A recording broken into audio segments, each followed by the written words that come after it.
All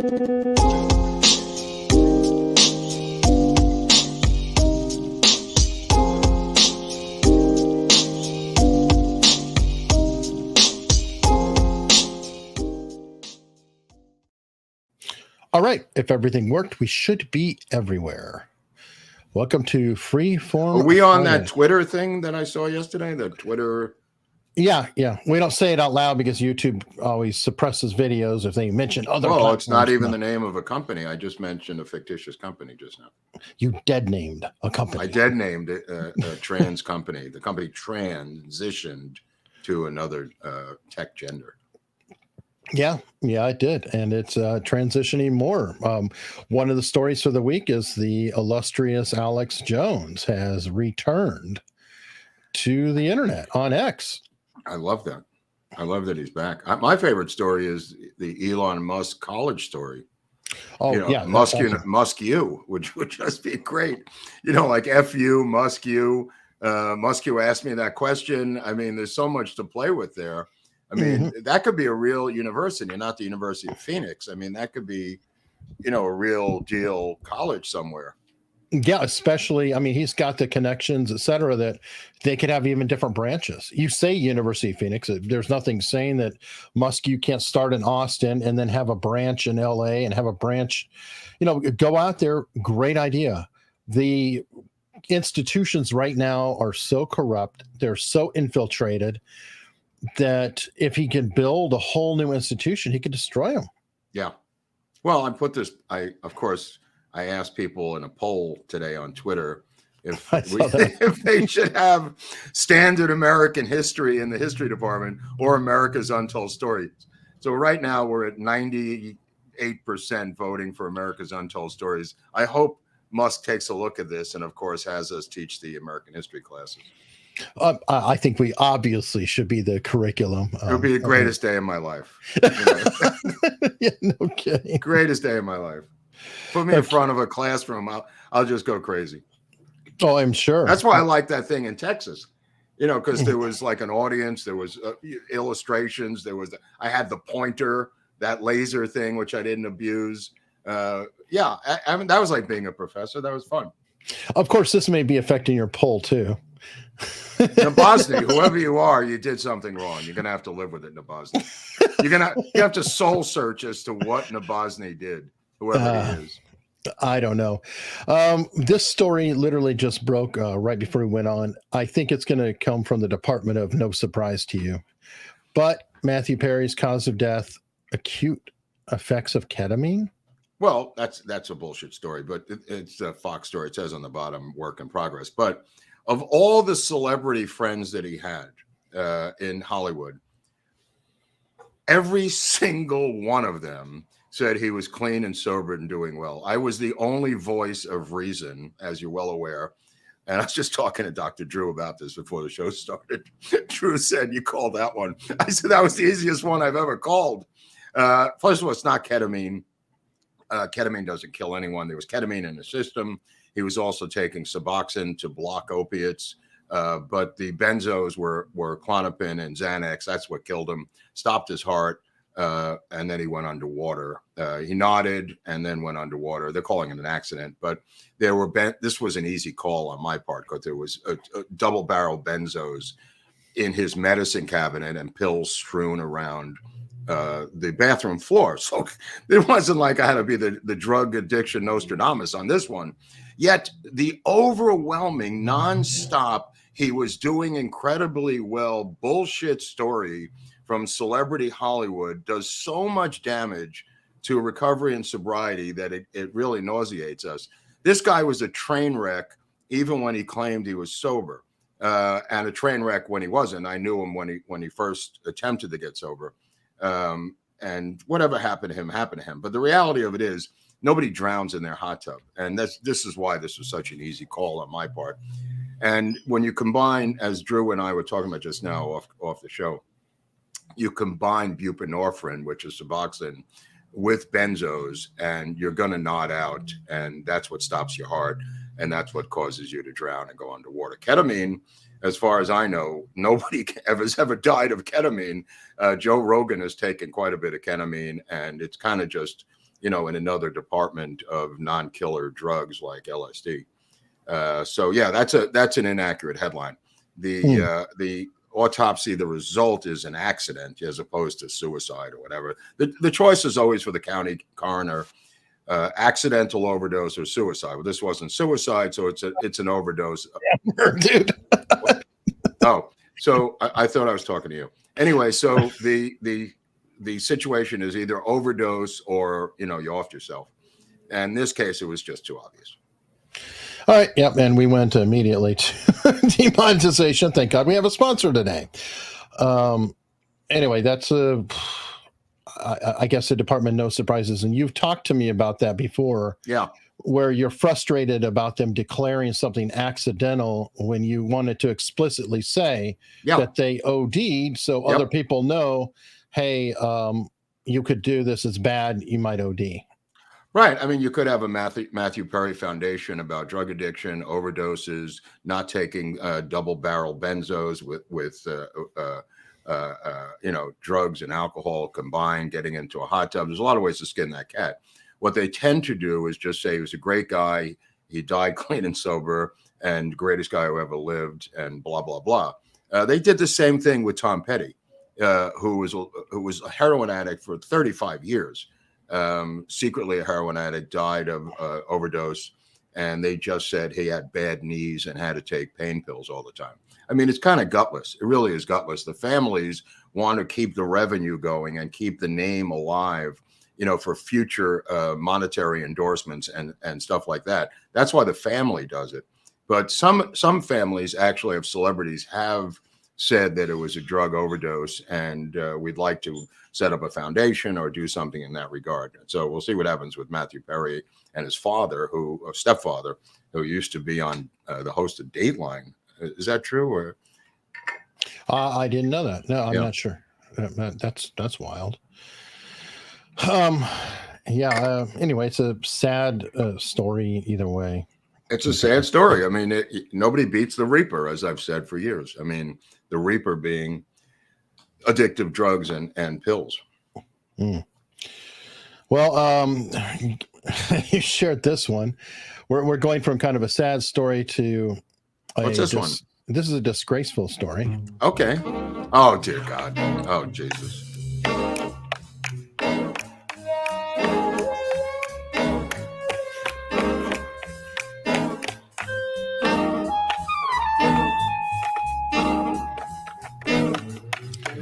All right. I don't want to punish everybody for no. People can look at this on their own. It's Orwellian Clockwork Orange meets the Hunger Games. Some pedo fascination there going on in the White House. I mean, what can you say? These people are so out of touch with the American culture that they believe that this is the appropriate thing to put on for Christmas. Luckily, there's no children in the video, but man, is it creepy. I mean, that thing it goes on and on and on and on and on all over the White House. Probably one of the creepiest events ever to occur there. Wow. Well, on a probably a better note, I'm assuming I wasn't sure where you were going with this one, but this looks like it's probably more fulfilling and nutritious in terms of content. You're talking about the I Can Only Imagine movie, or yes. I mean that's the Amy Grant thing. This is an interesting movie. It's not great. It's not the greatest movie of all time. It's a Christian-based movie, but it's probably this guy Finley is okay. He's kind of an annoying character. It's hard to get behind him. He's not empathetic at all. And it's got Dennis Quaid in it, and it's got Cloris Leachman of all people in this. I didn't recognize her at first, but this guy's got an incredible voice. He played football, broke his legs. There's Dennis Quaid as his abusive father, and he leaves and forms a band, but it's a Christian rock band, and goes to Nashville. It's a good performance by Dennis Quaid, and it's probably, it's an uplifting film for the holidays that I'd strongly recommend. The song is a completely annoying song. I don't know why it got 20 billion gold platinum records. It's probably people know the song. I didn't know the song. I'm not a Christian rock aficionado, but I do know songwriting. And the guy has a great voice. The song, not so good, became a mega hit in Christian rock. Amy Grant, I think, covered it. There's an Amy Grant character in the movie, unless that's Amy Grant. Not hip to Amy Grant that much, but it's a story of a guy struggling to make it as a with his band, going around the country to do these gigs. And the gigs are like church functions, but he gets I don't want to say cult following, but it's kind of what happens. And it's a struggle between him and his dad. The mother just walks out the door one day because she's abused by Dennis Quaid. I'm not sure why Dennis Quaid is so abusive to him. They don't put any alcohol in the movie.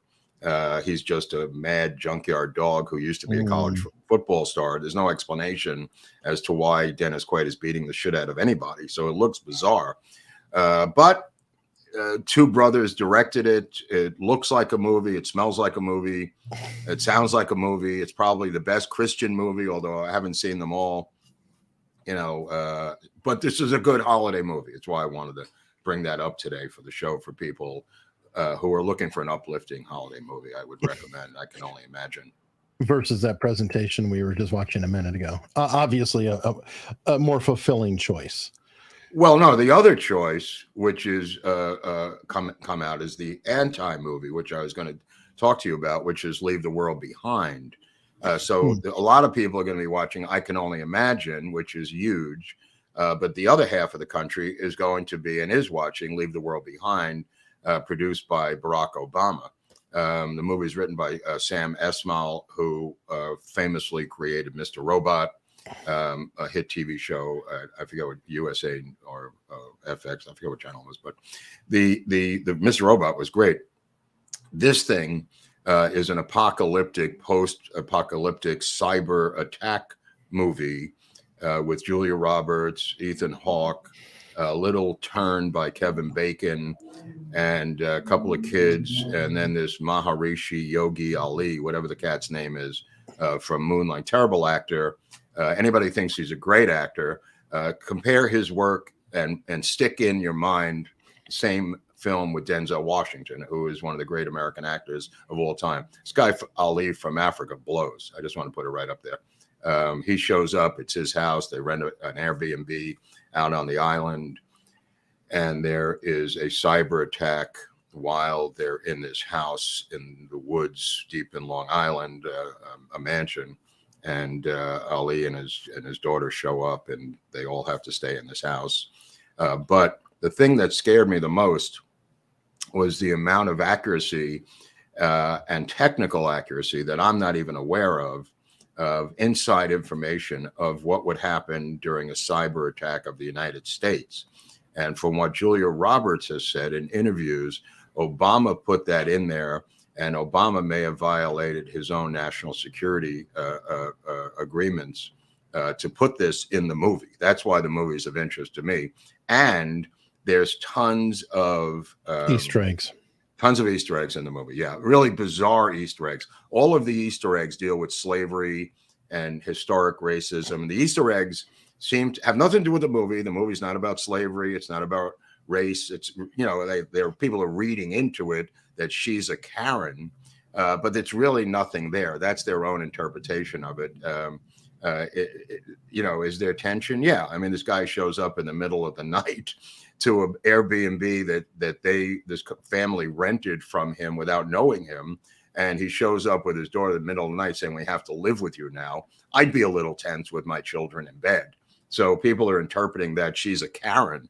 It's really bizarre. The movie's terrible. I just want to put that right out. The drama is terrible, but the cyber attack information is interesting, fascinating, and well worth an investigation, because even last night there was some sort of cyber event in New York at Con Edison where the city power went out for a brief couple of seconds. And, it sounded like 3 Mile Island compared with the China Syndrome when that was released, the same week. And also, they tend to do these things as warnings, and Obama may have been warning us or telling us what's going to be happening with this cyber attack. Could be. And Mikey brings up a good point that actor's no Andre Braugher either. No, I absolutely not. I mean, he's I don't know if he's from Kenya or wherever the guy's from. He emotes nothing. It's just a dead fish. The guy's terrible, bro. I mean, I don't know who the guy. He was in Moonlighting or some other movie. I don't know. It's not even the point. You know, I think Denzel Washington is the greatest African American actor of all time. Denzel can do anything. It's not about being black. He just blows this guy. Right. I only brought up Andre Braugher too because he passed away. Yeah, he was very good. There's a lot of great guys. He's not one of them. Right. And this is a side movie. I don't know why it popped in my head, but it's a couple years old. If anybody wants to watch, it's a good family movie. I enjoyed it a lot. American Underdog. Oh, I want to see that. Yeah, I want to see that. Yeah, it's really just a straightforward sports movie about Kurt Warner. Yeah, who I've always admired greatly as a I would watch that. So anybody, you get the time to check it out. But it's weird. I mean, the Sam Esmail thing. He's an Egyptian Jew, which is kind of a strange combo deal. And yeah, I don't know what his relationship is with the Obamas, but it's a strange piece of American pop culture. So I recommend that too also. Yeah, I mean, guess there's Jews everywhere. You have Gad Saad, who's he's a Lebanese combo, right? Yeah. And you got what's his name? This guy Viva in Boca, who's Canadian, and whatever he's got going on. So wait, is that Sephardic Jew? That's which one? Like Gad Saad. Yeah. Oh, and this guy Ismail. Yeah, they're Sephardics. Okay. Yeah, I mean, I assume that Viva is Ashkenazi, like I am. I think he is. I don't know that. Yeah, I mean, he's not a Sephardic kind of guy. Well, you know what? Well, we're on the Obama, so why not this story? This is my favorite story of the week. It really is. I just want to give. First of all, this is a huge story. Just broke yesterday. Miss Taylor is the 26-year-old. Just to set this up, 26-year-old Obama staffer who goes out into this little pond area with Tafari Campbell, who's the chef, right? Okay, so the chef, this is about 6:30 at night on, during the week or weekend, but it's like 6:30, maybe the sun is going to set like at 7:30, and it's pretty shallow, right? Mm-hmm. So she goes out there and the guy falls off. They grab these paddle boards, the ones you lay on and then you stand up and you paddle on these things. You know what I mean? Yeah, I've used it. What's that? I've been on one. It's fun. Oh, I've never done it. Okay. So you stand up on the thing. He falls over in basically shallow water. And she says that within a couple of seconds, he was under the water and gone. Okay. Now, how do we know this? Because thanks to Tom Fitton, this guy should be the Attorney General. Forget about RFK. This guy, Tom Fitton from Judicial Watch, sued the Secret Service and got the transcripts of their event reports. And that's how we heavily redacted by the Secret Service. This entire bullshit story has been covered up from day one. Tip of the hat again to this guy, Tom Fitton at Judicial Watch, who needs to be the Attorney General of the United States of America in a new Trump administration. I just want to put that out there. I don't know if other people have said it, but that's my choice. Now, Fitton gets these documents released. And in the storyline, you could see this is basically an all-black Secret Service group. And they don't do well around water. This is not, I'm not talking out of turn here. This is not their best moment. This day, evening, going into night. So she comes running back, this Miss Taylor, comes running back, screaming and yelling to whoever she can. She gets the Secret Service. They go down to the water. And they have a motorboat, right? None of them can start the motorboat. They don't even know how to put the motor in the water, Eric, if you know what I'm talking about, lowering the engine into the water. Can't figure it out. They go to the next motorboat, right? Can't lower the engine, can't start it. The guy's drowning. He's probably dead already at this point. Second, this is why they covered up the story, by the way. Second motorboat, they can't start it. They're now panicking, the Secret Service. They go and find the groundskeeper, the guy who's in charge of maintenance at the house, who's got his own motorboat.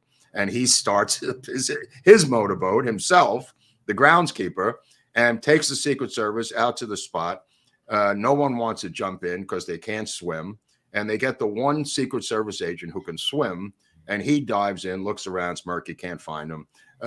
EMS later brings in the scuba team, and they will find the body, but he's dead, right? No one knows why he's dead. No one knows what happened to him. He totally healthy, a great guy, great swimmer, knew how to swim, literally went under in 2 seconds. It says, let me just read this to you. What am I making this up for? She stated that this is a quote from the transcript of the Secret Service. Taylor stated he fell into the water and struggled for just a couple of seconds before giving up and sinking underwater. The incident report continues. She had pushed one of the paddle boards toward him, but he was unable to grab it. Okay. It's just a bizarre story of a guy we're supposed to believe falls off his paddle board and he drowns. That's it.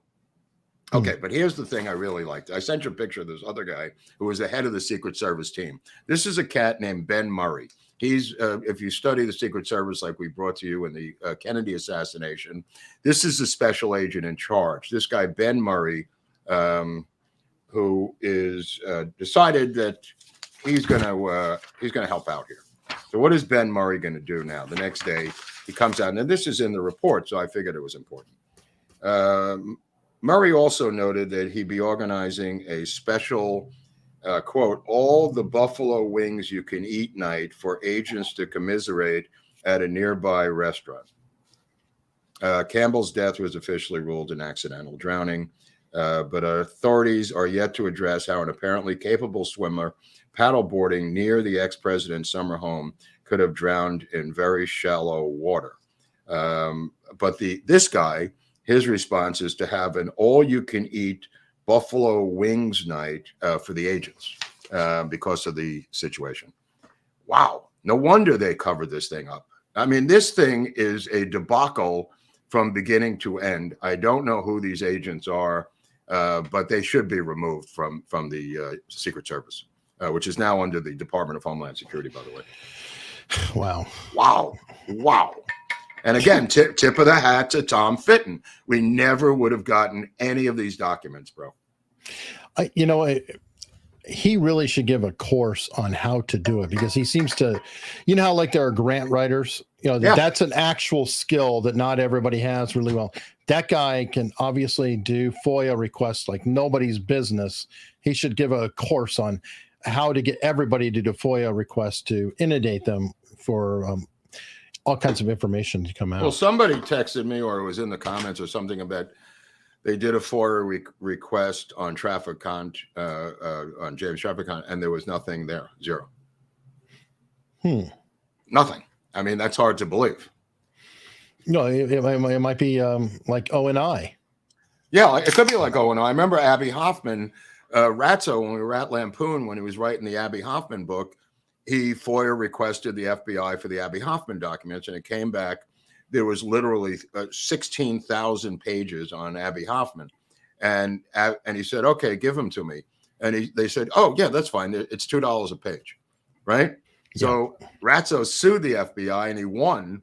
And he got it down to a penny a page, or some ridiculous amount that average Americans could afford to get the FOIA documents. But it took Ratso to get off his fat ass and sue the federal government to get those documents down to a penny. Now, Ratso is the cheapest guy in the world, so he was motivated to do that. But that's the kind of stuff that citizen journalists can do. I mean, Ratso had a book contract, and he could have paid for it, but it was the point of it being so expensive as to prohibit American citizens from being able to pay for FOIA documents. They did the same thing to the first author who did a lot of Operation Paperclip, not Jacobson, but the woman who did it before her. Yeah, like 20 years. They, were like, oh yeah, you're gonna have to pay for all this money to get all these documents, and I think she sued too and pulled it out. Right. Well, that's what you got to do sometimes. But Fitton, you're right. I mean, the guy needs to get the FOIA request award of the year for every time I'm frustrated by something, I see that he's pulled this off. Yeah, definitely. And plus, the more people who know it, the safer he will be. Mhm. I'm just saying. I just want to give a shout out. It's National Black Cat Day to those people who have black cats. All right. Happy Black Cat Day to all of you. Right. I used to have one. All right, but I'm going to say I am glad we were demonetized very early, but we have a sponsor. Well, maybe that'll make up for it, Eric. It does help immensely, and it helps a lot when you guys support our sponsors. This is Moondo's Coffee. Again, I stress Moondo's. I did say Moon Does originally, but it's Moondo's as in the opposite of Starbucks. Mm-hmm. Nothing that is burnt. This is an independent business, not a corporation. Phil Pepin and his wife. Phil is a veteran. It's a veteran-owned business out of Texas. And more importantly, they make really, really good coffee. One of which is this adrenaline injection. And this stuff is so good, I commented that I actually don't even use cream in this coffee. And for Christmas, I am getting a coffee pot. I have like a Keurig thing with the pods. And I'm like, you know what? Hell with this. I'm going to get a subscription with Phil and just have the coffee come in, fill up the pot, and then I'll get my 3 to 5 cups of coffee a day. No cream, save the money. It's really, really awesome coffee. Also, for America's Untold Stories, new customers will get a 10% discount on their initial order, and they have subscriptions. Now, current customers, he's going to send offers in the email because he wants to cover them too. I mean, there's nothing worse than, oh yeah, we're going to bend over backwards because you're a new customer, but you, who's a loyal customer, screw you. Kind of like car insurance and everybody else. So I'm glad he's looking out for people. I'd recommend this. I believe he is also offering virtual gift cards. So this is the season. Consider, if you don't want coffee yourself, makes a great gift to somebody else. Also, you guys supporting these businesses really does help us out because we get demonetized at a blink. And you know why? Because this Groubert's got a big mouth. Go on. That's true. It's got a horribly big mouth. But at least you have a good taste in pecan or pecan coffee. Oh, here we go again. We'll start the trend. Is it Team Pecan or Team Pecan or Team Pecan? What is it? Chat, do your worst. But consider getting Moondo's Coffee. Help us out. They even have a merch store. You saw my cool cup here. And it looks like they have some more stuff in here. Yeah. Oh, they've got Blackbeard's Grog. I'm going to have to get that for the wife. Decent looking graphics. Mm-hmm. And here you go. There's the gift card. So you go $10 to $100 and just buy it for somebody else as well. Or buy it for yourself. Say, hey, I want some coffee. Send me some coffee. And thank you, Moondo's. It really, really does make a difference. And speaking of helping us out, we have some super chats. We'll get a couple through. Castle Royal Books. Oh, that's the name of it? Yes. Oh, wow. It's like Texas Tech or something. Like tits. TITS. Oh, that's intentionally funny. Well, okay. And you know the Elon's, you know what Elon's car lines are, right? Car lines? Yes. He has the Model S, the Model 3, the Model X, and the Model Y. What does that spell? S3XY. Imagine the 3 is an E. What does that spell? Sexy? Yep. Are we allowed to say sexy? You're allowed to say it. I'm just telling you that. Well, just spit it out, Hunley. What am I? The Enigma machine? I don't know what you're talking about. In the movie, by the way, the Obama movie, Musk went after Obama because they put in these Teslas automatically driving themselves, smashing into themselves. And he said, and I'm paraphrasing, that if there was a bio or cyber attack, the solar battery could be recharged with a Tesla, and you can operate the Tesla even during a blackout, which I didn't know.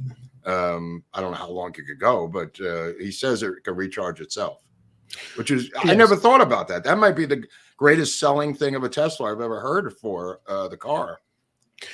True. I mean, it'll take you a couple days to get the charge, I think, to drive it. But if everything's knocked, if you got no gas, the pumps are going to be out, people. The ATMs are going to be out. So, I mean, gas is, going to be very hard to come by. Obviously, you can't recharge, but if this car can solar panel recharge itself, I don't give a shit how long it takes.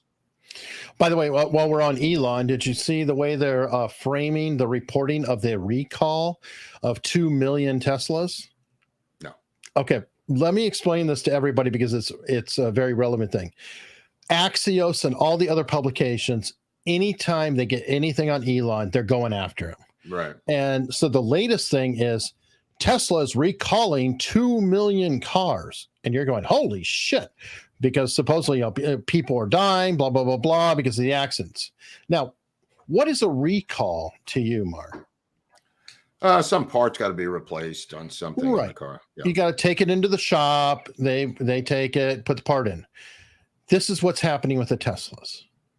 There is an update where you're going to be connected to the internet. It downloads just like your phone. How many of those? So, I mean, it's like saying, "Oh, I'm having a recall on my Apple phone because there's a software update." Yeah. Terribly disingenuous, very disingenuous. But he's going to sue them anyway. So the discovery from Media Matters might be the greatest gift of God of the year or next year that we've seen in a while. And then not as good as the story I was telling you about. Which is the LA County has a day here called the Ceremony of the Unclaimed Dead. I don't know if you know about this. No. I have to tell you this because it's called the Ceremony of the Unclaimed Dead in LA. So yesterday, LA buried 2,000 people who were unclaimed people who died during COVID, supposedly, in a mass burial grave that'll be unearthed in the future by some civilization who's simply going to say that they dumped their dead people in this mass grave. They were trying to spin this into some sort of Marxian sad storyline. But the title of it, the Ceremony of the Unclaimed Dead, sounds like something out of another HBO dystopian movie. They wait 3 years under their law to allow the families or whatever family you have to find that you have a dead body, dead relative. Mm-hmm. Now, one of the most fascinating jobs, which I always thought would make a Monk kind of TV crime show. And by the way, I'm just binging Monk going out of crazy all of a sudden. I'm just going full Monk. Yeah, I'm going full Monk. Started from day one, episode 1, season 1. Anyway, so they have a woman whose job it is to go to a crime site or death site, doesn't have to be a crime, where the people live who don't have relatives. And she is the one who tries to find your next of kin. This is a job, a county job, which I think would make a fascinating TV show that I try to pitch. They looked at me like I was crazy. She'll go through your diaries, your records, your books. Imagine somebody's dead in an apartment by themselves, Eric. Mm-hmm. So the coroner shows up and says, cause of death, heart attack. They're 79 years old. Guy's name was Joseph Bingo, and they can't find any next of kin. This woman for the county works for the coroner's office and is part detective, part coroner, part sleuth in finding your next of kin and notifying them that so-and-so is dead. Do you want to deal with the estate? Mm-hmm. So she's really good at it. But these 2,000 dead people were people she could not find closure on their lives or kin, and they have to be buried in a mass grave in the woods. God, that's it's so dark. She's got to be so busy if she had 2,000 that she didn't solve. No, but how many is she doing a year? It's nonstop. I remember I spoke to the coroner about it. I didn't speak to her, but I remember speaking to the coroner's office about it. And she's, because it's so transient out here, her job is even more important. Like back east, it's pretty easy to find family connections because there's multiple generations living in the same area. Out here, a lot of these are homeless, let's say. So you got a dead homeless guy. What do you do now? Yeah, you hope he has ID and. What's that finger? What was that? I don't know. Somebody did a thumbs down. I don't know what that was about. Oh, okay. It's a new thing in YouTube, I guess. So, oh, really? yeah, guys, thumbs up. Hit the like button. Good God. What was that thing about the story? Anyway, so they had I don't every 3 years they have this mass burial, which nobody in the national news seems to find of interest to cover, just as a human interest story. You know, that's kind of what Eric and I are doing here in general, these offbeat human interest stories. I mean, if you have the government of your city burying 2,000 citizens, I think somebody should pay attention to it. Okay, dyslexic thumbs. Dyslexic thumbs. That's funny. That's funny, Tim. All right. Well, speaking of death, this is a more cheerful story, and I had a feeling I knew where you're going, so I pulled something else. But oh yeah, they're using AI to say what people would look like had they lived, and I think that's Sharon Tate on the top, Jimi Hendrix on the bottom. The Hendrix one kills me. Oh yeah, definitely. What a great idea! I'm glad they came up with this original idea. Yeah, I know. I don't think it's ever been done before. No, it's a great idea by whoever came up with it. Yeah, I mean, nobody's ever. Wait a minute, what's this? I don't know. It's something somebody did at MTV To Go magazine. You know, Tom Hackman, who did this, who's a great artist. We did this thing for MTV magazine when I was editor and publisher and creator of MTV magazine, and MTV flipped out because the rock stars are sacred there. You're not allowed to criticize any rock stars, which is why we did it. But the funny part of the story was the Hendrix one is obviously great. I think our Hendrix is better than the AI Hendrix. But nevertheless, I got a call from Tom Freston, the president of MTV, at 3:00 in the morning during the week when this thing came out. Just go back to the corner. I just want to show this one in the corner again. Sorry. If you can go back there, I'm sorry. I got a call from Freston at 3:00 in the morning, screaming at the top of his lungs, "Hold the presses, hold the presses." We had gone out to print. It was, obviously this was a physical magazine, and we'd gone to press. And when you go to press, that's it. You're done. There's no hold the presses. But anyway, he's yelling me to hold the presses, and he starts screaming, "David Crosby is alive. David Crosby is alive." And I just, I had to cover my mouth from laughing. And then I told the staff in the morning, and we were just crying in tears. And of course, that's the joke, in the piece that David Crosby recently passed away. This was 1991 when I did this, but somebody decided that this might be of value with AI. So I appreciate the ability to find another angle to the story. Yeah, it's actually not a bad thing to do. It's no.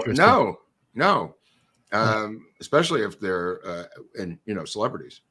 Right. And also, if you can train the AI enough, like you've got what they could look like, but then you have actual people and you could compare and contrast and train the AI. And that could be good for aging people like felons who are on the run. At 20 years old. Or missing children. Exactly. They could use it on missing children based on missing 5 years, what they would look like, or 10 years or 2 years, whatever, especially because children change radically. So quickly, you know what I mean? People who are 30 look essentially the same when they're 40. It's not that radical. But children do change appearance rather quickly, so it would be helpful. Yeah, I definitely think so. Let me get now. What about? Oh, I'm sorry. Go ahead. Okay. Oh, I'm just going to do a few more super chats. Dick Dickerson, here's some bucks for the book fund. You guys rock. When's the next meetup? Well, we can talk about that. Okay. We're looking at Youngstown, ideally over St. Patty's Day weekend.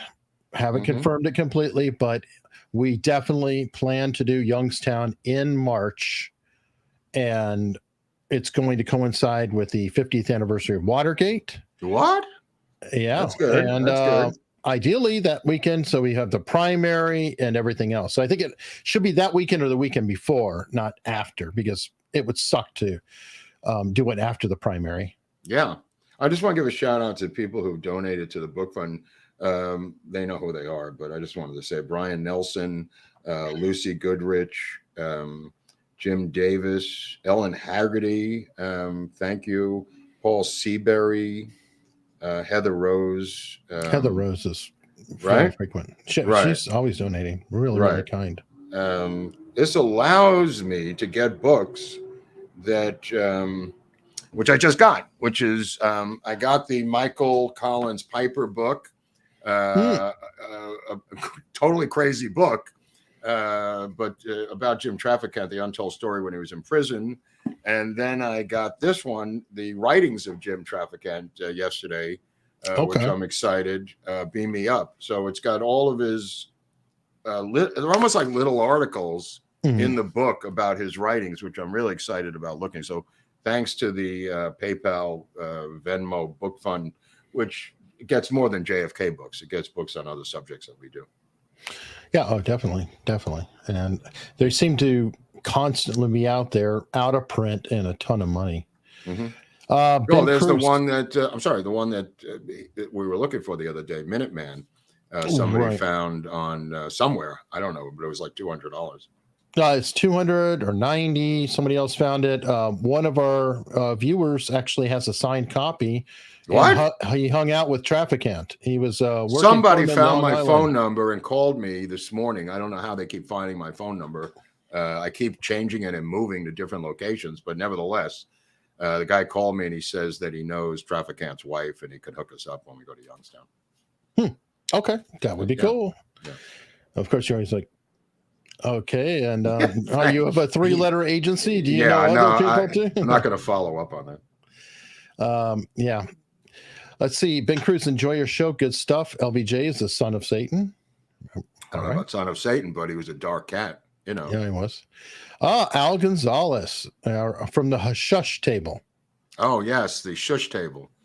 Yes. Next year, we're going to have, I think, a bigger presentation from what the producer of the show has indicated to me, a new hotel.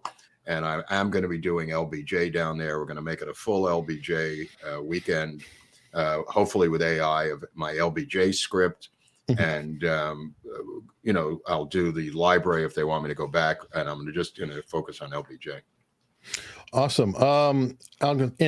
In high school, a Holocaust survivor spoke to our history class. He said they would come for the Jews again in our lifetime. He was right. My neighbor is afraid to put up his menorah this year. Dude, we can't keep doing this. I mean, it's just so dark. I knew this was going to happen. That's why my mother said, "Why did you take 4 years of German in high school?" And I said, "Because I believe there's going to be a Fourth Reich, and I just want to be prepared to speak German." I mean, it doesn't necessarily have to come from Germany. Apparently, there's other people who hate the Jews. But you know, I used to have this. Our football line coach. The coach of the football team was our world history teacher. And he was really nuts. And he would demonstrate world history to us in a physical way, like he did the French Revolution. And he brought in a guillotine he built with a razor blade and pencils, and he chopped the head off a mouse. In class. And he said, if there's a revolution now, Groubert, Fishman, and Gold, the three of us friends, you be the first ones to have their heads chopped off. This is in high school. He was calling us out. We came in one day into the class. I just remember this guy. We came in one day in the class, and on the screen, the movie screen in the classroom, he was showing Triumph of the Will, and he was back on he was a short guy, short, stocky guy. He was back on a chair by the projector, dressed in a full SS uniform, showing us Triumph of the Will in the class. And we were just cracking up. It was the funniest thing we ever saw. I forgot the guy's name, but yeah, he didn't know baseball for shit, but he certainly knew football. That's awesome. Yeah. That is awesome. All right. Well, speaking of not having any love for the Juden or whatever, Claudine Gay decided to try to make up for her blunder. What better way to light a menorah than with a tiki torch? Yeah, that, you know what? She didn't even realize that. They don't believe in plagiarism, by the way, in their postmodern world, because they believe that the stuff, there is no, whatchamacallit, rights when it comes to that type of material. There's no law or rights or anything. They have created their own world. That's why the plagiarism thing didn't stick. They don't believe in those intellectual property rights. They believe that's capitalistic, and they don't honor that nor believe in it. So that the other African American woman is going to have to sue her for stealing her PhD thesis. Carol Swain, I think. Yeah, she's going to have to sue her because they are creating their own legal universe, Eric, in terms of all different kinds of laws that the rest of the nation, in other words, like hate speech. There's no legal definition of hate speech. You know what I mean? It's not honored by the United States Constitution, and hate speech is just a thing that they took from the EU and have migrated it over here. It's just a de facto use of some sort of free speech squasher. And even with their own rules, they still didn't use their own hate speech as, genocide against the Jews didn't apply. So it's kind of weird. But the strangest thing of the week regarding it was the cold opening by Saturday Night Live, one of the most despicable sketches I've ever seen in television comedy history, where they're mocking the person asking it, Stefanik, who was grilling her about the genocide of the Jews. They thought that was really funny.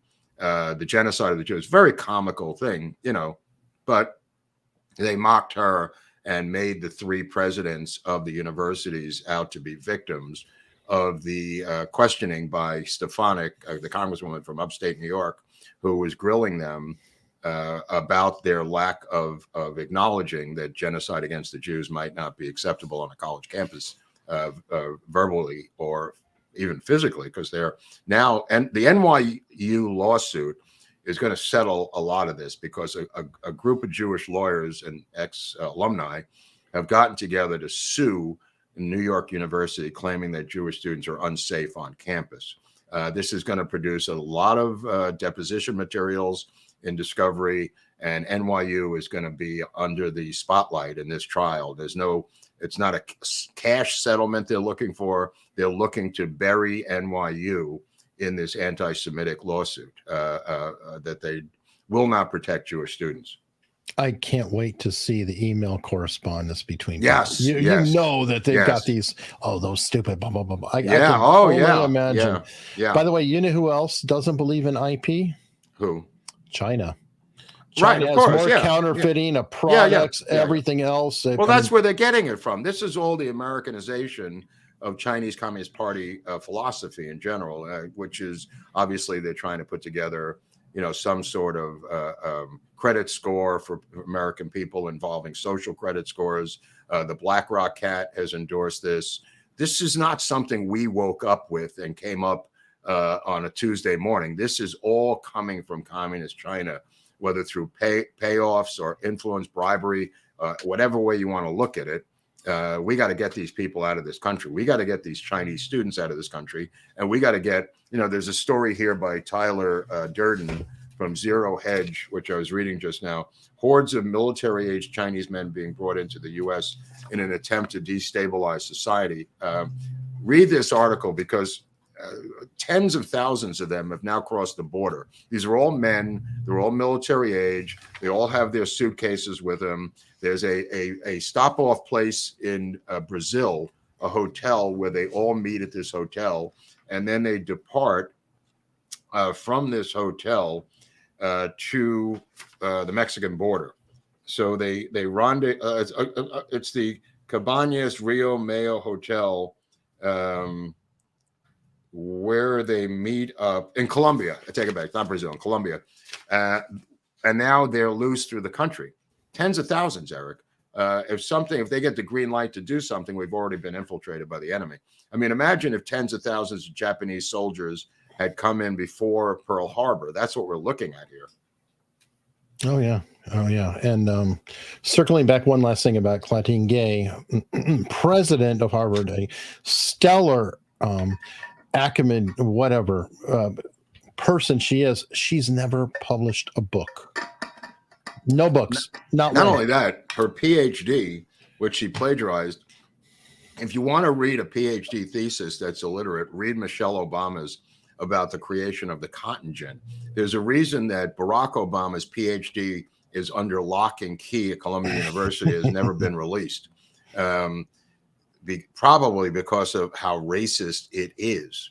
Hers is just illiterate. These people are passed on by the African Studies Department so they could just get into the law firms that they want to go to, like Michelle Obama. You read that thing by her, and you just go, this chick should not be a principal at a small high school in Illinois, let alone a major law firm and whatever Obama did. I believe it. All right. Well, while we're talking about forced diversity and everything else, you have an idiot Boston mayor. Oh, yeah. Yeah, that's good. That's good. Yeah, this woman has sent out a holiday party invite meant only for electeds of color. So anybody else elected, screw you. I mean, I'd like to see a lexicon or a dictionary of all of color things that they've created. Because I've never heard that one, electeds of color. Yeah, I mean, are they making these up as they go along, or are these real phrases? Oh, I'm sure they are making up as they go along. But she defends herself. She tripled down, yeah. It was an honest mistake. Yeah, that's just a normal thing to do, to freeze out half of the elected representatives because, well, we really don't want them anyway. It's illegal. Who cares what she wants? Who cares what she wants? It's illegal. The city of Boston now has to be sued by, I assume, Tom Fitton to get these documents internally. And this is an anti-segregation lawsuit violation of the 1964 Civil Rights Act. This is not rocket science. It doesn't say what color can be segregationist and what color can't. These are colorblind documents. The Civil Rights Act and the Voting Rights Act. But I mean, they have to sue her. They have to sue her. They have to get discovery on this and end the madness. Sue the city of Boston. I'm sure Judicial Watch probably already did. I hope so, and I hope they do something with it. I mean, it's staggering. But in a way, maybe that's good. They overplay their hand, and then everybody can see. Like that congressional testimony, some of the best thing that's ever happened. Oh, just wonderful. Just wonderful. What about the Rudy suit that was settled, the civil case against Rudy just now? $148 million, complete Alex Jones case. He called out the two women, I believe it was, in the Fulton County election situation in Georgia that were clearly on the video, and some other people for election fraud. They got their feelings hurt, and the jury awarded $148 million of Rudy Giuliani's money to these two black women for having their feelings hurt by Rudy calling them out. It's 148 million, not 147, 148. Good God. Yeah, it's an Alex Jones model. Well, yeah, but speaking of the Alex Jones suit, they're now begging to try to get $80 million out of that $1 billion settlement. So now they're trying to negotiate. So, well, how about you pay us $80 million, please? No, too bad. Sorry, the office is closed. Not like the Office of Reparations in San Francisco, that they now closed because they didn't have the budget anymore in the city of San Francisco to keep the Office of Reparations open. You can't make this up, folks. They announced today they don't have it in their budget to keep the physical Office of Reparations, which of course is like another Orwellian office. But they didn't have the money to keep the office open, so the office closed. Sorry, I'm sure you're gonna have to come back another time. I'm sure the salaries got paid for the people who were involved. Right. But now they're laid off, and I don't know when we're going to get reparations. Bye now. All right, but you know who does care about the underrepresented? Who? Southwest Airlines. Oh, this story. Oh my God, with these fat bastards. This is the craziest story I've seen. Now, I grew up in the airline business. My father worked for Pan Am. He worked for at Seaboard. He worked for FedEx, like I was talking to George about. So I've been around airports my whole life. Grew up at JFK. We had our Christmas parties there, as did Ed Burns's family for some reason. Ed Burns, the actor director, his mother also worked in the terminal at JFK. So we kind of bonded as JFK kids, me and Eddie Burns. But anyway, Brothers McMullen, Ed Burns is the guy I'm talking about. But he also Ed Burns, who was in Saving Private Ryan. If you want to see Ed Burns in Saving Private Ryan, told me this great story. when they're landing on the beach of Normandy, it took days to set up the actual landing, and Spielberg's waiting with all his cameras. And it took days to get the ships in the right place, Eric, the thousands of soldiers that land on the beach in Saving Private Ryan. And they finally get ready, and Spielberg says, action. And Eddie Burns is supposed to throw a grenade. And he played baseball for years. He was attached to another project of mine. But he throws the grenade, hits the camera directly in the lens, cracking the lens and the camera. And sheepishly, Spielberg says, all right, everybody, reset. It took days to reset the entire U.S. military landing at Normandy because Eddie Burns threw the grenade right into the middle of the lens. Oh, my God. Anyway, to get back to the airport story, Southwest, and some diversity officer at Southwest decided that fat people need to get a seat next to them for free. They've now developed a policy where you get a free seat next to you and I had to look this up because I thought, okay, well, how are they going to enforce this? How does this work? Okay, good question. I thought they'd weigh you. Nah, that's shaming. That's like body shaming. I thought it was the BMI index. No. That ain't going to cut it. Seatbelt. No. Nice try, Hunley. Nice try. Here it is, a ruling by the line judge, the referee on the NFL is going to come in, which is the stewardess, going to come in any part of your body. That means any part that goes over the goal line, it's a touchdown. In other words, any fat on your body that goes over that armrest, I swear to God, Hunley, this is how it works. If any part of your body, with the football, without the ball, goes over the line, you get the free seat. And you can, no. Right. So they showed some pictures of just a little flab going over the goal line into the free seat end zone, touchdown. And you can get the seat by buying two, and then they refund the one, or at the gate, if you want to go to the gate when you get there, you could say, I'm a fatty, I'm smoking a fatty, I am a fatty, and I need the free seat, and they have to, by their own policy, will now award you the free seat. So here's my question. Every fat person is going to go to Southwest now, right? So you're going to have an empty seat, because regular people are going to go, I'm not going to Southwest. I got to get packed in with these people, while the fat person is just up there with the free seat, spreading out with the flab and everything else. I don't know how this is going to work as an airlines now. I don't know, but I can tell you that Southwest has come a long way. Mm-hmm. I don't know if you remember this. Oh, that's right. Maybe that helped. Yeah. But here's the problem. Okay, he lost a lot of weight, didn't he? That's my point. Yeah, I'm a big guy myself. Okay. They busted Kevin Smith, said, "Hey, you're too fat." Blah blah blah. He cried. Yeah. Hit the shaming. I think helped inspire him to lose a ton of weight. The guy looks great now.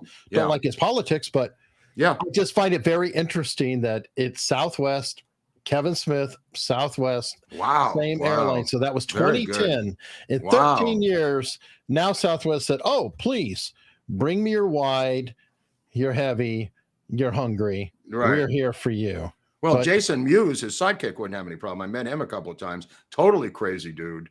I don't know what happened to Jason Mewes if he's still around. He's very skinny, but just love narcotics too much. I think Jason Mewes. Kevin Smith, I think, was a weed munchy guy. Yeah. I think that was his claim to fame. But I mean, Southwest is just going to have the luggage of those people, then the fat people. They have to mathematically, I think they must have figured out a formula where they have to have the empty seat. It may not be even that it's the comfort for the fat person. I think the weight factor alone may drive the plane into the ground. The pilot is going to be, it's going to be bumpy at first. He's going to try to fly the plane, and it's going to go up and down because they're going to have to be placed, I think, in various portions of the plane. Now, they don't have seat assignments from what I read on Southwest. I've never flown Southwest, so I don't know. apparently it's every man for himself, every woman for themselves. You just rumble on down like a herd of bison at this point and just start grabbing everything you can. I think the next move is they're going to protest the tiny little package of pretzels, trying to keep them alive while they're up in the air. That's not going to cut it. They're going to have what? Could be. Right. They're going to have to get fed like the cattle. And then the pretzel thing's not going to cut it. And they're going to get the free seat pretzels. But even with 2 bags of pretzels, I think they're going to sue Southwest to get a full meal, because they, what somebody said to me, I grew up an obese mother, so I'm talking from experience. So I know what it's like to be, I'm not just making this up, and I'm not, talking out of school. I know what it's like to be the child of an obese person. There's a lot of people out there who know what I'm talking about. I mean, 40%, based on BMI, 40% of America is obese, technically. Whatever that. I mean, you could move the goalpost and change it, but whatever. The fact of the matter is, everybody's going to say, I need the extra seat. Just regular people who are, heavy are going to say, I need the extra seat. Yeah. How is this going to work out too? You have somebody sitting in the middle seat. Somebody heavy comes on. It's like, hey, get out of here. I'm sitting down. What are you going to do? Kick out the smaller people? I mean, according to Southwest, they're going to reserve special. Yes, Hunley, they're way ahead of you, bro. They saw this coming. They're going to reserve on every flight X amount. Now the seat's no bigger. The first response I saw was a guy who was 6'7", and he said they never offered me any special seating for a leg room. Yeah, same thing here. I have my knees jammed up all the time. Yeah, thank you. Apparently, that's not a crime against humanity.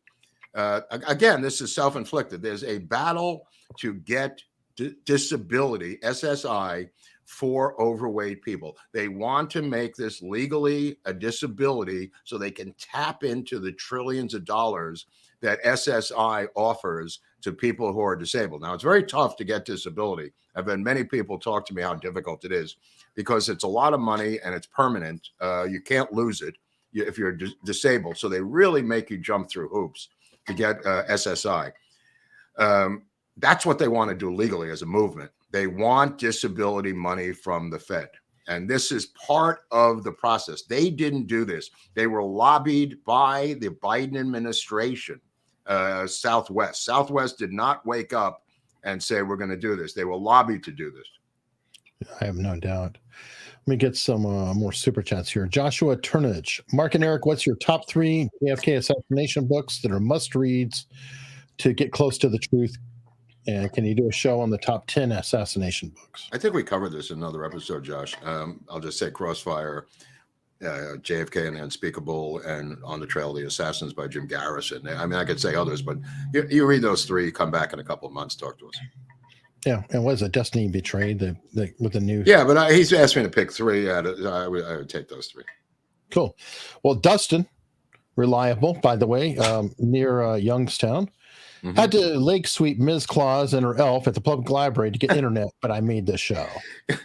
Here at in the Los Feliz Public Library, there are homeless people just jerking off nonstop to they wait for the computers, and they're legally allowed to do whatever they want. They battled over filters and realized the homeless can't have filters. They have to be able to pull their pants down and do stuff. So the parents now cannot bring their kids into the library.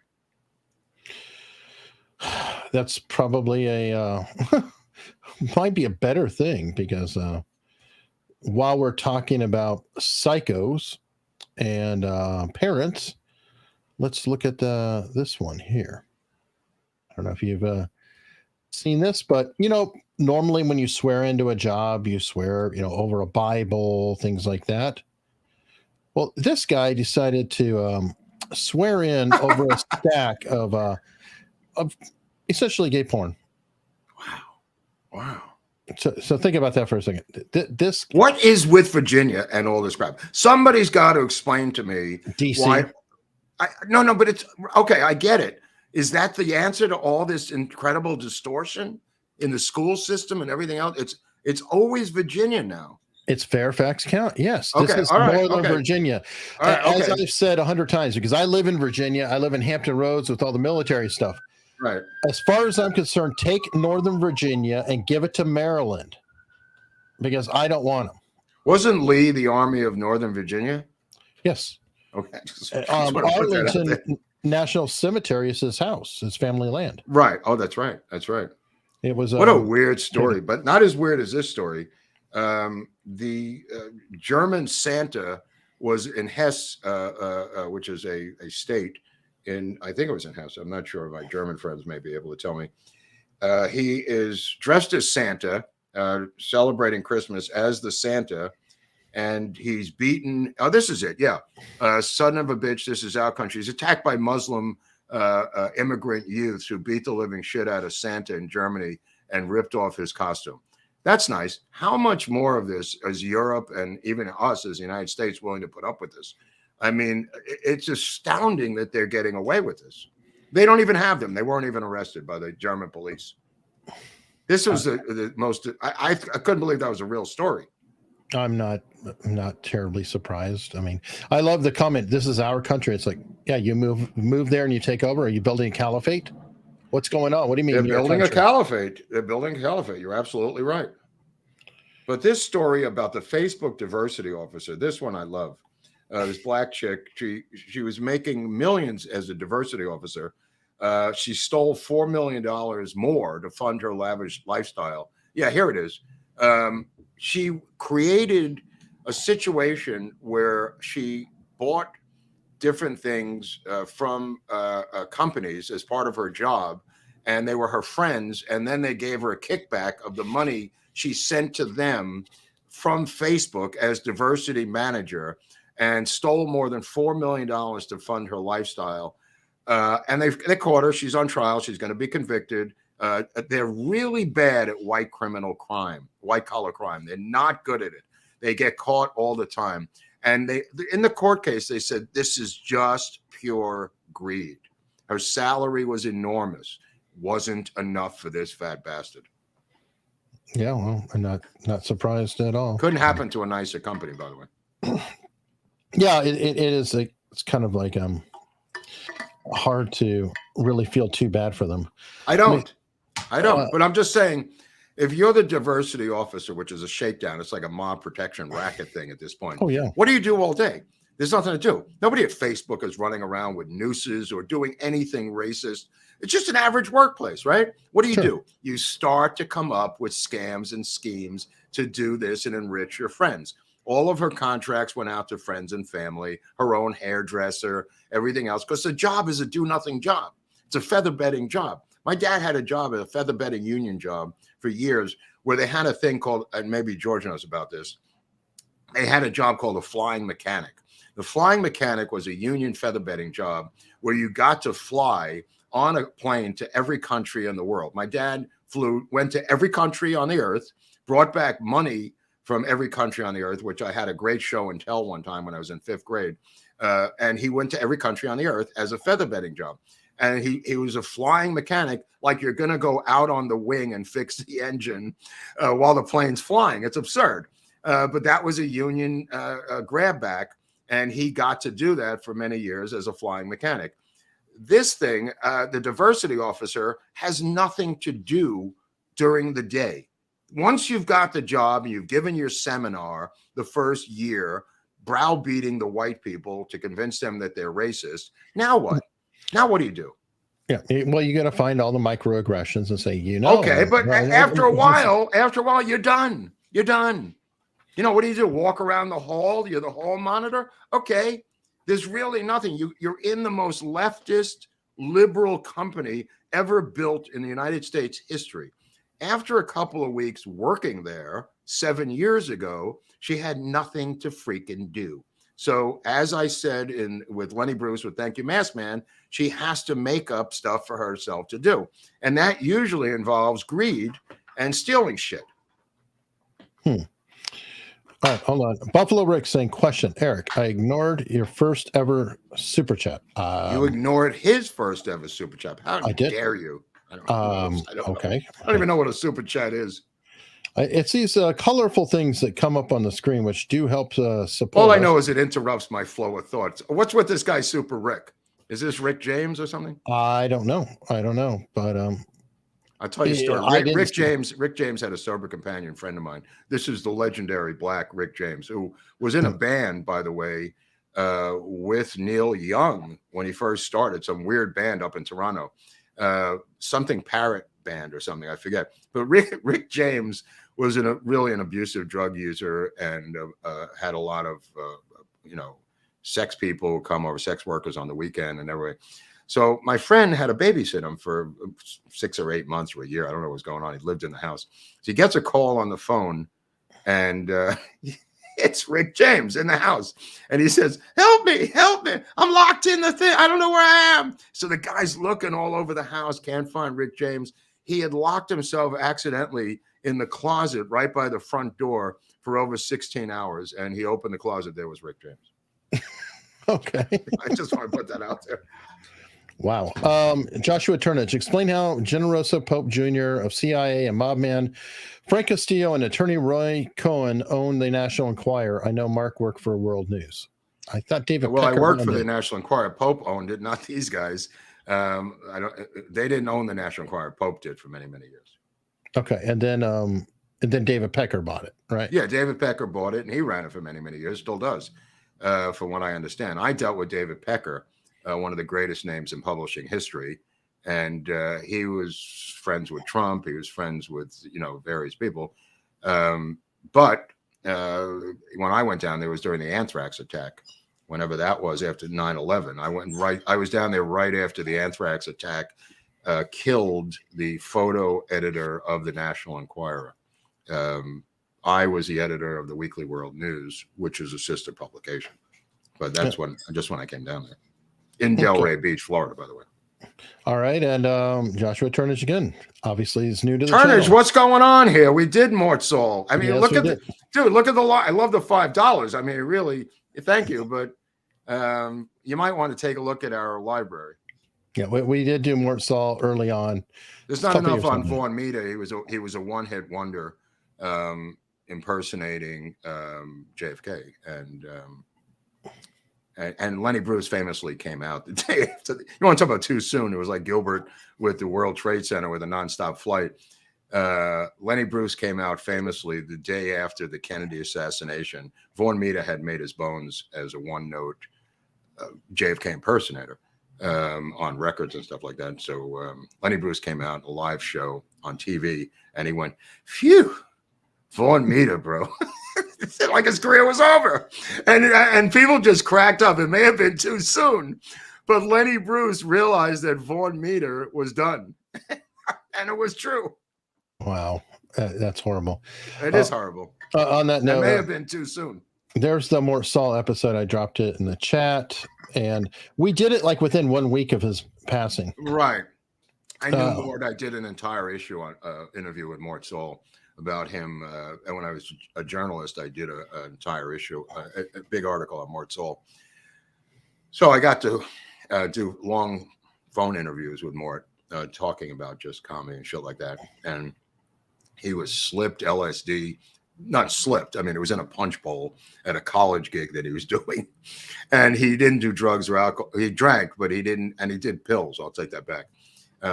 But he, by accident, took LSD and then drove. He would drive from LA to San Francisco after a gig, and he started tripping, I guess, on the 101, and had to pull over and couldn't drive anymore, he told me. And I said to him, "How did you know it was LSD if you never did it?" And he says it felt like what he had read about. And he lived in San Francisco, so I guess he was hip to that. All right, I found the Buffalo Rick super chat, I guess. Here we go. What is it? When is Reiner releasing shooters? I don't. What kind of language is that, Rick? Let me ask something. Is it English a second language up there in Buffalo? I mean, what is that? I mean, you put in 75 question marks. It's not even a sentence. $1.99. You're barely on the board. He says he's going to release the names. He already told us Jack Cannon, if you'd look at the episode, was one of them. And Jack Cannon is a pseudonym for a famous writer that Eric and I know about. So, look, I'm sure if you called Rob Reiner, he would tell you the names of the shooters. But I think there's 12 episodes, so maybe episode 12, whatever the number of episodes he's doing with Soledad O'Brien. one of the great Black Irish names of all time to our Irish fans who are here today from Ireland. Soledad O'Brien is, I guess, a Black woman who had an Irish father and somehow was related to the Soledad brothers, George Jackson, the Black Panther Army guy. Lovely pedigree. Marianne Corasitas. Hi, guys. Just for giggles, is it true Cap Weinberger replaced Reagan's Secret Service detail with a DOD detail after the Bush failed attempt on his life? I never heard that. It could be true. That's news to me. I wouldn't be surprised. I mean, Bobby Kennedy had attempted to get rid of the Secret Service the year before his brother was assassinated. He wanted to put the FBI, which he controlled, and wanted to handpick FBI agents to control him because he didn't trust the Secret Service. Boy, was that prophetic. And you saw what happened there. So this is, again, after the horse is out of the barn. Weinberger might have done that. But, yeah, that wouldn't surprise me. Let me just put it that way. Pasha's here. Thank God. He's got a new icon and in his name. What am I, the Enigma machine? Lord Buckley? Yes, you are indeed. Well, the Enigma machine is the famous British code breaking machine that ends up in Polish hands or something aboard a submarine. Turing had to deal with that. Yeah, but somehow the Polish underground got it, and I think the Germans eventually figured it out that their codes were being broken. But it's a good name for a machine like that, a code breaking machine, Enigma. All right, Al Gonzalez from the shush table again. Mark, I think I saw you on the news dragging anti-Israeli protesters off the LA freeway yesterday. You know, it's funny. They just started beating the shit out of them because the cars were backed up for 30 miles during rush hour. And the people are going to take matters into their own hands. Just grab these mutts and drag them off the road. You know, throw their stuff over the side and throw them over the side. That's it. Let the chips fall where they may. Just run them over. Just run them over. Run them over slowly so they could slowly feel the stuff gushing out of themselves. You know what I mean? Because there's people there who have to get to work. There are doctors who have to do surgeries. If you had to go through every life story, famously, one of the kids who was arrested said, "We've tried everything. We tried writing letters. We tried protesting. Nothing's worked. So we have to stop the traffic of all of humanity from going to work because that's the next step." Nobody stopped some foreign country dealing with another foreign country from doing something.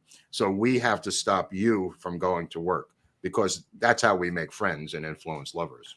You know what I'd love to see is a lot of times they may be transporting an organ. Yeah. Some doctor may not get to a patient at a time. Absolutely. I would love to see these people get sued for their wages for the rest of their life if they ever get a normal job, paying off because they're causing real harm. You take out your gas can and you make a line right in front of them from your gas can in front of them and set it up.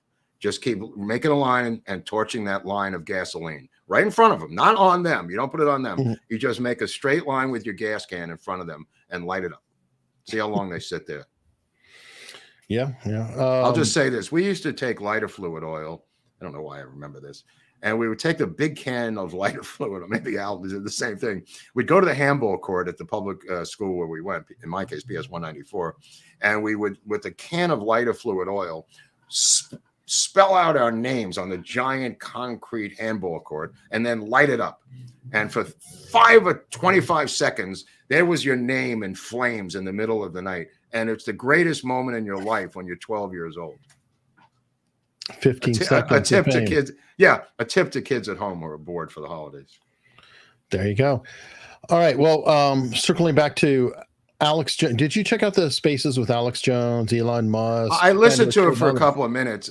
It was hard to follow. There were some technical problems involved in it. He was falling out himself, Elon Musk. He was his phone. Am I crazy? Or there was some tech problems, right? A little bit. Well, you know what that is too? Is when your phone rings. Apparently, when the phone rings, it cuts it off. So it's And then I Andrew don't know. Tate came on. He was playing cards in a card game. I don't know what was Yeah. going on there. Andrew Tristan came on before that. Right. It's hard for me to pay attention to those things. But fair enough, even though I'm talking about our doing it sometime. Okay. Well, I don't know. What I wanted to talk about, though, is one element that did come up, and they were talking about a lot, that Elon agreed with Alex on, et cetera, is being team human. That Klaus Schwab, Bill Gates, all these people want people to die. They want, to shrink the population of the world. Mm-hmm. And for those who think this is crazy conspiracy bullshit, It's not. check out this story here. Now scientists say breathing is bad for the environment. Whoa. Gases we exhale contribute to 0.1% of the UK's greenhouse gas emissions. Now, see where they're going here? It's like everybody's got to be a vegetarian. Why? Because of cow farts. Now it's like, well, we need to get the population down because, the human population, our exhalations It are could causing global be warming. they want you to go full aqualung, my friend, where you're wearing an oxygen mask everywhere you go, so your CO2 doesn't spew into the store. I mean, their goal may be aqualung. Ian's thing that maybe that's their dream, to not have breathing people breathing shit out. They do not want people. They do not want germs. They do not want emissions. They do not want cars because of themselves. Mhm. Because of themselves. And they want to live forever. They yeah. want to live forever, but they want fewer people on the planet. So it's their club. They only want their club. Right. I mean, they're in their gated community, right? Okay, I dig that. It's gated. I'm fine here. Now I have to go to society. What I have to do? I got to go to some pageant, a banquet dinner, an award show, the movies. And that's where they get freaking annoyed. They go, look at this traffic. Look at this mutt. Look at this guy. Look at this. I don't have to live like this. How do I clean this up? They all get together. They meet in Switzerland somewhere. And they go, well, what? Davos. Oh, Davos. And they say, what can we come up with to do this? You know what I mean? So they now have to come up with ways to deal with it. And part of it is to get rid of the population. Yeah, those inconvenient people. Bye-bye. That's what they're definitely. Right. Okay. So do. I don't know if we're breathing too much. What are they going to do? Either kill us or give us masks to wear. I mean, masked with oxygen. Well, the mask ain't going to cut. Maybe the mask does cut it down. I don't know. Right. I got a Rumble rant that came from Alan, state trooper out of New York. We need an entire group of law enforcement officials who are going to work with us closely. I want a representative from every branch so we can scheme together and talk about cops and robbers. It's our protection, man. It's our protection. No. Obviously, it would be great protection. But, I mean, cops have the greatest stories of all time. Alan knows this, and Gonzalez knows this. Nobody has better stories than law enforcement officials. That's why I love hanging out with them. True. FBI, not so much. But even the FBI's got a couple of good ones. The regular state troopers and cops have the greatest stories of all time. Anyway, well, he gave us a $100 Rumble rant. Oh, that's not necessary. I didn't even say that. Now I feel bad that I said that. And he said, it's pecan. Right. Thank you. What was he? Come on. What are we, retarded here? Come on. Oh, well, don't ask that too loudly. Thank you, Alan. Right. Well, speaking of what's good for the goose is good for the gander. You posted this earlier. I happened to see your tweet, and I agree. Bannon charged with contempt of Congress. Other Trump people. So, what about Biden? This is going to be tough to get around because it's exactly the same situation, note for note. What they've done. He's facing 4 months in jail. Bannon. He's out on appeal right now. He has to be sentenced. I mean, this is just.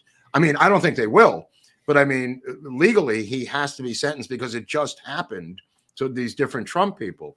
The same exact situation 5 minutes ago.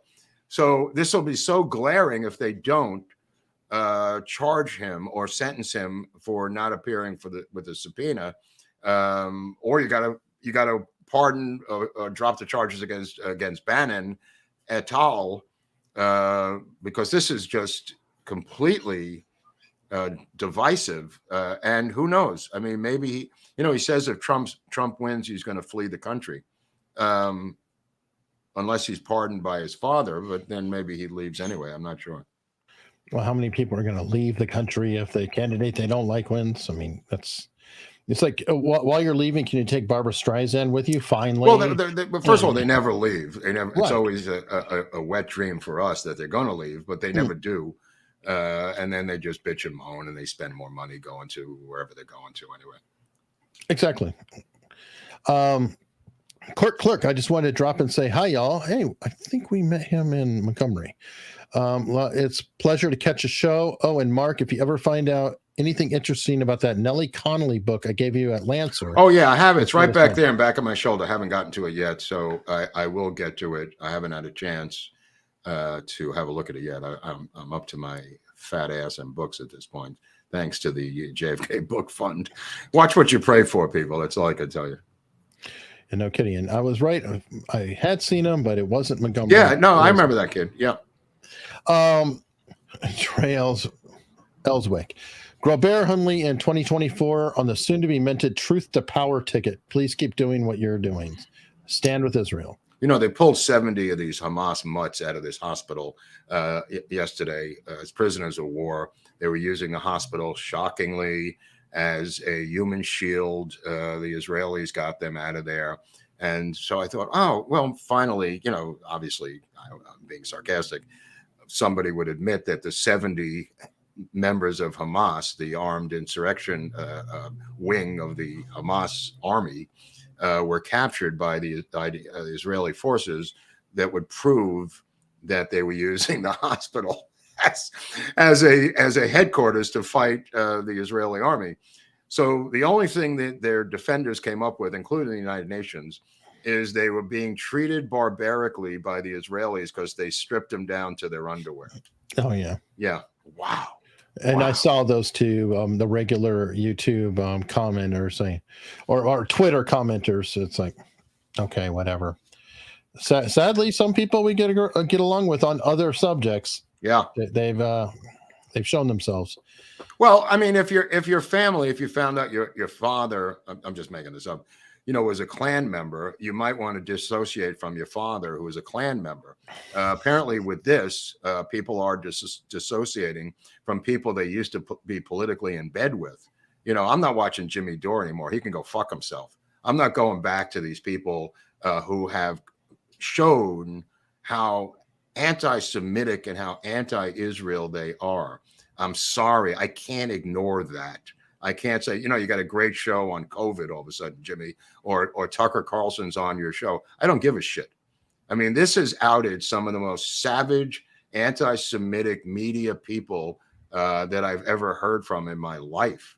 And I'm glad that they're being outed. I'm glad that I know who they are. I'd like to know if you're a member of the Klan. I'd like to know if you're a member of the Black Panthers. You know what I mean? I want to know this. And this tragedy in Israel has allowed us to see who our enemies are internally more than I thought there would be. Yeah, sadly, Glenn Greenwald is an example. Greenwald, I kind of knew, but I'm done with Greenwald also. I can't ignore this anymore. All right, Sean Colson, I wonder what the racist Chinese Boston mayor is going to say tomorrow at the 250th anniversary of the Boston Tea Party. White people and tea. That's a bad mix for her. I don't know how she plays that, but Chinese always have tea in their restaurants. And we had a woman who was the assistant GM at the Dodgers named Kim Ng. It's spelled NG. I think it's pronounced Ng, right?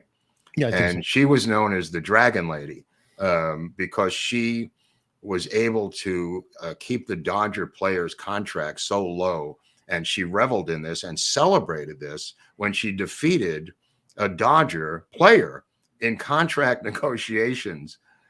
So she went to a bar after some thing to celebrate another destruction of a Dodger player's contract, and Bill Singer, an old ex-Dodger pitcher, was there. He hadn't been on the team in 15, 20 years, Bill Singer. And he goes up to her and says, "Are you Kim Ng?" And she says, "Yes, I am." And he went, and I never forgot that. I mean, I wish I would have been there for that. It was so juvenile. But holy crap, was I laughing at that. Bill Singer, everybody. All right. Great Dodger pitcher. BTK, how will they divide up the seats to balance the weight front and back, side to side? Know. Yeah. True about SSI, multi-stroke, and partial paralysis took 3 shots. 3 attempts to get it. Yeah, they make you jump through a lot of hoops because it's lifetime payouts. Rightfully so. I've heard incredible horror stories. You can hire an SSI lawyer to help you get SSI. But yeah, I don't know. I don't know how you're going to spread. You got to spread them out. I mean, some of them may have to be on the wing or even in the tail. Maybe, balance them out. I don't know. Yeah, I'm not sure either. I think I accidentally hit a super chat. Now I'm trying to scroll and figure it out. Oh, there's that one. Here we go. Will there be an America's Untold Stories AI musical featuring Pasha singing all the Scandinavian characters? Well, not while I'm alive, but in Hunley's life, maybe he'll be working out. Pasha should do it himself. I mean, he's a very talented individual. He's a techie. He's a tech guy. I don't even know how a toaster oven works, to quote Woody Allen's mother and take the money and run. So I don't know. Maybe it's possible. Maybe it's not. After seeing that insane nutcracker suite at the White House, I think anything's possible at this point. True. Dogboy says, you should cover Vinnie Vincent of Kiss, the greatest narcissistic, self-destructive rocker of all time. He has morphed into a Hillary Clinton lookalike. I don't know. I mean, I know who Gene Simmons is. I think Gene Simmons is an Israeli with the largest member in Kiss, if I'm not exaggerating. According to largest tongue. Oh, the largest tongue, but also lower portion. According to Gene Simmons, who's slept with 100,000 women or something. I don't know. He's also a major pro-vaxxer guy. Yeah. Bob Pacheco. You like that, Pacheco, didn't you? Pulled that out of my ass, Pacheco, for you. That was worth $4.99. Eric's a big fan of Tull also. Oh, yeah. Speaking of which, I found out, what a dog end is? A dog end? Yeah, in the lyrics, he bends over to picks up a dog end and goes on his way. A dog is a cigarette butt. Oh, weird. I was like well, it makes so much more sense. Right, but it makes more sense with a down and out kind of homeless guy or whatever picking up a cigarette butt. Anyway. Wait, you're talking about Aqualung, my friend? Yeah. Mm-hmm. Okay. Don't you start away uneasy. I thought so. Okay. But maybe we could have an Aqualung episode. Oh, it's British. We can't do it. Yeah, good point. Damn it. But we will do Lou Reed some point. Someone is sneaking out of Mark's place. Okay. I'm gonna get on that right away. Because some of the people can't get out for days, so they try to rope ladders and everything. All right, Michael DePaul, 3,362 watching now. You may soon need a switchboard operator to handle the super chats, Eric. Hello. Anyway, remember that Lily Tomlin thing when she used to do the switchboard operator? What do they do? Push the like button now? What do we want them to do? Is there anything they could do? Well, they always, can remember to subscribe. There might even be a bell. Yeah. Maybe they could subscribe. I mean, obviously, we need to get to 1 million before we get another plaque. Yeah, it's going to be it'll be a minute, but you all can do your part. We need to get to 1 million now, people. About 100,000, 104,000.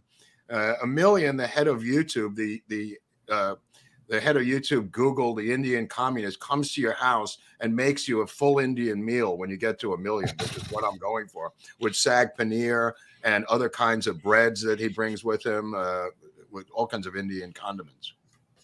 Chutney. Okay. Sergeant Willie, retired Army MP and 3 years civil small town cop. I volunteer. Oh, okay. I was going to volunteer too. They wanted some volunteers, LAPD, I'll tell you this. And me and my friend was going to do it for one reason.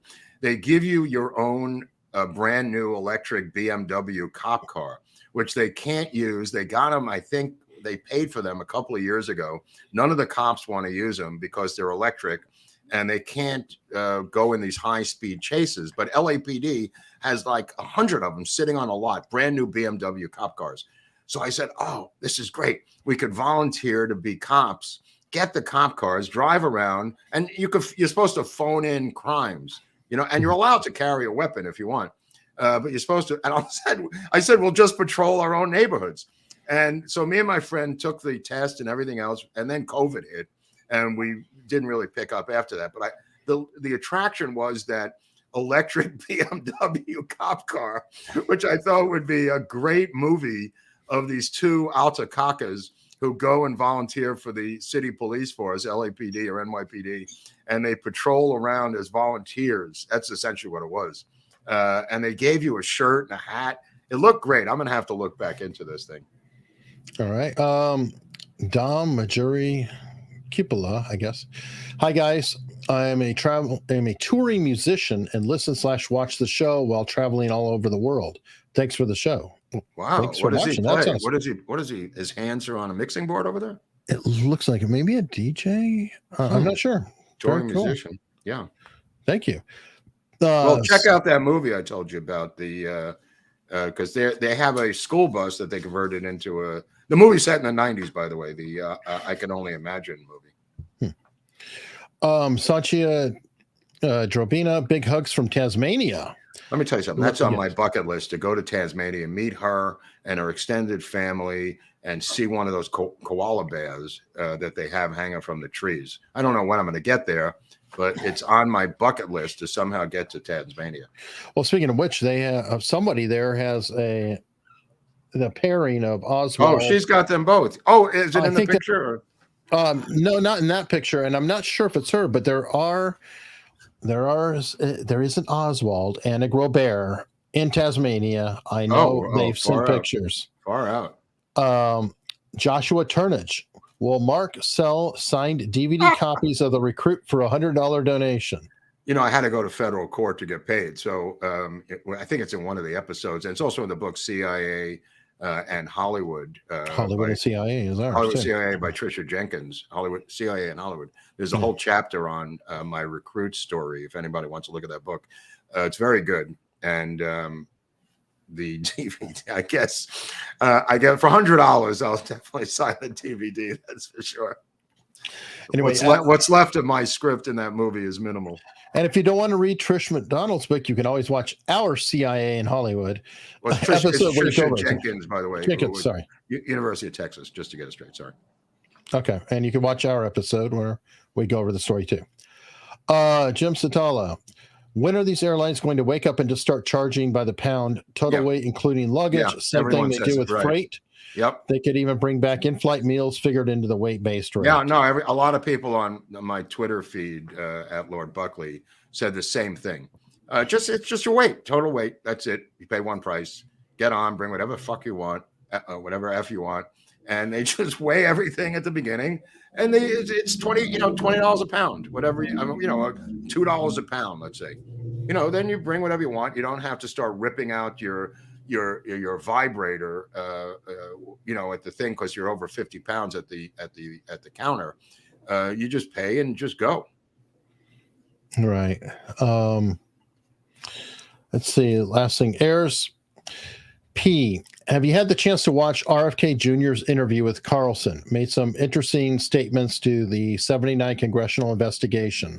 Thoughts? Did I see that? Didn't we see that? When was that? A few weeks ago. I just signed up for the Carlson channel, by the way. I looked at some stuff last night. Is that on there somewhere? I don't know. Carlson they might have, but he did it a few weeks ago on X. It might be in the on the channel too. I don't know. I'm not sure. I don't know if I saw. What are the interesting comments that you refuse to put into that super chat? What? Who? What? No. I'm saying, what are the interesting comments? The guy said he made some interesting comments. Yeah, I'm not sure. Probably just overall. I think he was talking about the assassination. I think he talked about Sirhan with somebody. I can't even keep track of it. Speaking of, I've heard him speak about it before. I mean, we both agree. I mean, we were at his parole here, and we've talked about it before. We both agree on the assassination of his father. That's for sure. Right. And okay, speaking of super chats, rants, etc. I see somebody in there, Hawk Talk, or somebody is talking about, do we monitor the Rumble chat and the rants?